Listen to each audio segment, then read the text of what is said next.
What's up, YouTube? It's Rocky, and I'm uploading a new video. I'm uploading a new video because, I'm scrolling on YouTube and I'm just discovering all different types of delicious content. One of the things that I noticed is that, and it's by a lot of influencers, not content, but I see the difference now between content creators and influencers. I don't know. I'm just gonna speculate. A lot of there is this trend of and excuse my appearance. I just like to do a lot of things that are off the top of my head. And like I said, I'm in the process of growing out my hair, and I just need to keep it covered. I need to keep it moisturized. And right now the temperature is changing. So, and my hair is most vulnerable to it, but I'm not afraid to show you it. It's just that I did the moisture routine, and I kind of just want the curls to stay intact. But I guess, it's better to kind of talk all natural. But I notice a lot of influencers are getting rid of their luxury brands that they have invested. Well, they're not investments. I see that now. But a lot of influencers are I will call it used to be called decluttering. Remember that word? Yeah, a lot of influencers are now, I guess they're getting rid of all their luxury brands. And I guess because of the new fashion trends that are coming about, because of the new fashion trends that are kind of going on and everything, and people want to see if they, I love how some of my curls are turning out. I love it. And this is just a little, a romance for me, y'all. It really is, because my goodness, like I said, I've been natural for only 3 years, and I'm trying to grow it out, and I want to grow it out to a nice, healthy, sexy, girly type of length, which is probably shoulder length, to the middle of the back, or even tailbone length. That would be an endeavor. I would give myself like 5 to 6 years to do that. But I was bald. I cut it all off. I had short hair for a really long time. But I digress. Getting back to influencers who are decluttering their closets. There are a lot of new fashion trends that are coming about, and I'm interested. I love dressing nice. I love fashion. But most of all, I like investing in fashion. Because, and the reason why I keep digressing, because I don't want to seem like I'm criticizing. Because remember all those videos that were being uploaded about how fast fashion, right? And I guess I'm just kind of noticing the trends that are going on right now, and they're all puzzling. Because I didn't agree with any of them in the first place, though. I don't, because I think that I think that clothing like your life is an investment. There are basics. I think that the only thing that you should ever recycle in your closet are basics. Like, if you have pieces that you invest in, then you keep for a while, because they never really go out of style. But if you have pieces, if you have basics like your underwear, your t-shirts, those I think you should recycle. And your nice lingerie that you don't wear all the time. Yeah. But I still digress of where I was going with this video. Yeah, a lot of influencers, man. A lot of content creators are going in hard and heavy, which kind of makes me a little apprehensive about being myself and me talking about things like my hair and losing weight and things like that, because I don't want to become the topic of negativity. Content creators, people start their own platforms for their own reasons. People start their own content for their own reasons, from their own perspectives. And people, obviously, if they have a huge following, then people are literally, they're literally agreeing and looking to them for inspiration and ideas and things like that. And I really don't think there's anything wrong with that. I really don't. I think that that it's healthy behavior. It's part of being a human being. It's part of growth. And to have people look to you for how to live their lives better, easier, how to be more fashionable, how to be more chic and stylish, I think that's a good thing. I really do think that's a good thing. What I don't think is a good thing is for that power and influence to be, abusive to other people. I think that it's hard enough to be a young person in the world today without having to be beat up on about how you like to look and how you like to dress. I think one of the things that drew me to YouTube was the eclectic and the many different styles of fashion. I mean, there are some YouTube channels that you go to and everybody's, doing the same thing. Like, everybody's doing the same thing in the same brand. And I'm more drawn to those YouTube channels where people are, developing their own style, and displaying their own creativity. And that is with food as well. Like, one of my biggest things on YouTube that I look to how-to videos. I mean, you can basically learn how to do a lot on YouTube. Just how to learn how to sew, learn how to knit, learn how to do your own hair, learn how to do this, learn how to do that.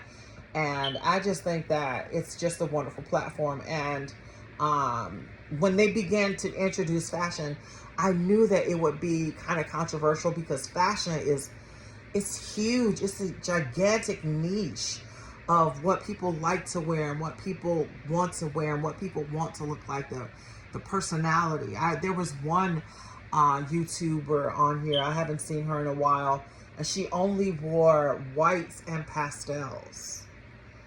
And I just thought to myself, I would freak out if I had to wear whites and pastels all the time. But yeah, I mean, YouTube offers that experience, where you can just go and scroll. It's like a huge fashion. It's like a huge how-to global magazine or whatever it is you want to find out. Food, fashion, engineering, tech. You can just scroll through and punch in a few keywords and find out what it is that, that you're searching for, and that's what's exciting about it.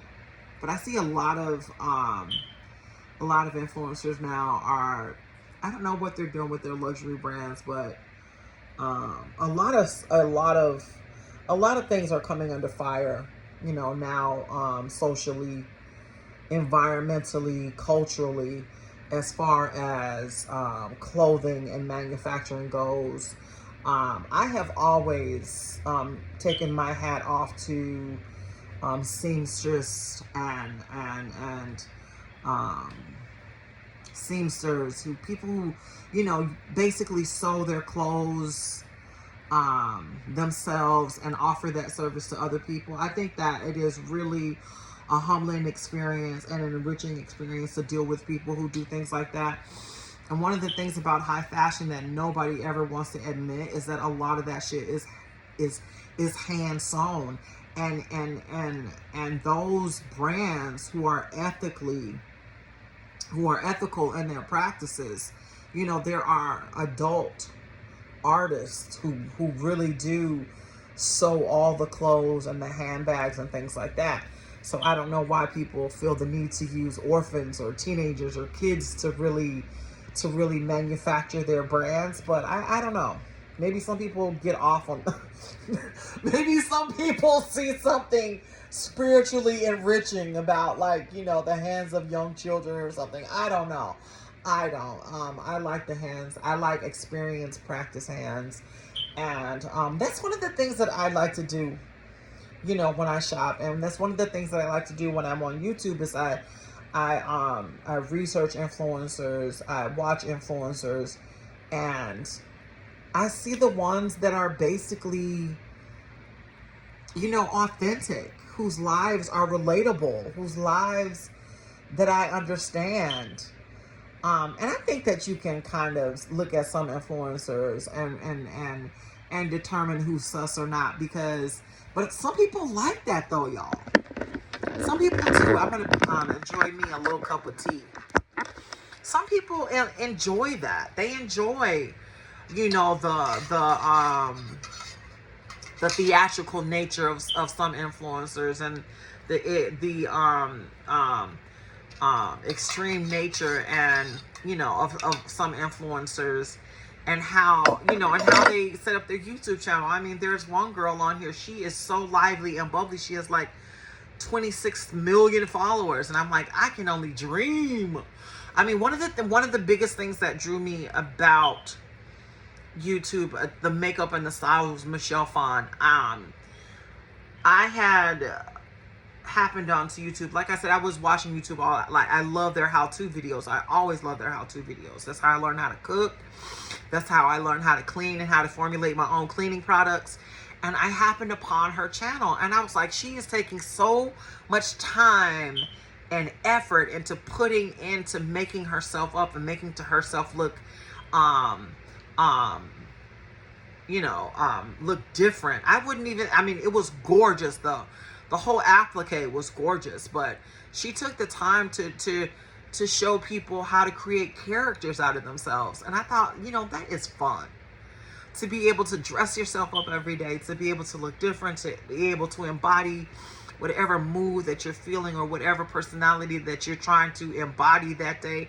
And usually you only get to do that if you're in theater, or if you're, if you're a celebrity or an actor. And I think that she was basically bringing that home to the average person. Like you don't have to be in the business. You can put on some makeup yourself. You can do makeup and wardrobe yourself, and you can create your own, your own story, your own theme, your own ideas of fantasy and things like that. And I think that after that, that whole niche just kind of took off, and a lot of makeup tutorials start coming up. And I thought it was a good thing. I still do. Of course, you get vain people on here. Of course, you get narcissists, different types of personalities on here that enjoy showcasing their talents. And I think that's one of the aspects of YouTube that I find entertaining. That the reason why I tune in at least once or twice a day, because I know that I'm gonna find something that's gonna make me laugh, that's gonna lift my spirits, that's gonna cause me to think, that's gonna make me say, I want to try that. And for me, I think it's wonderful. And you have to remember that the internet and YouTube, I think they're not even 30 or 40 years old yet. YouTube, I think, is maybe, let me think. My kid, when my kid was younger, yeah, YouTube is about maybe 30, I think 30 years old. I'm gonna Google it. Let's Google it right now, y'all. Let me get my phone. A lot of social media platforms are probably as old as their creators are. Yeah, I would think that too. Yeah, but I'm gonna Google how old YouTube is. I just think that, and I'm glad that it has maintained or remained the platform that it is. I'm glad that it hasn't changed its algorithm, and I'm glad that so many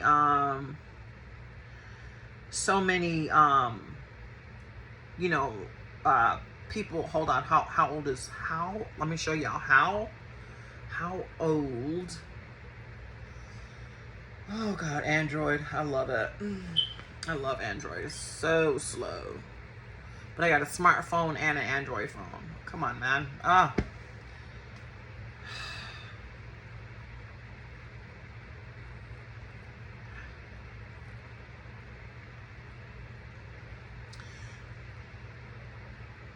It takes a long time. I just want to know how old YouTube is.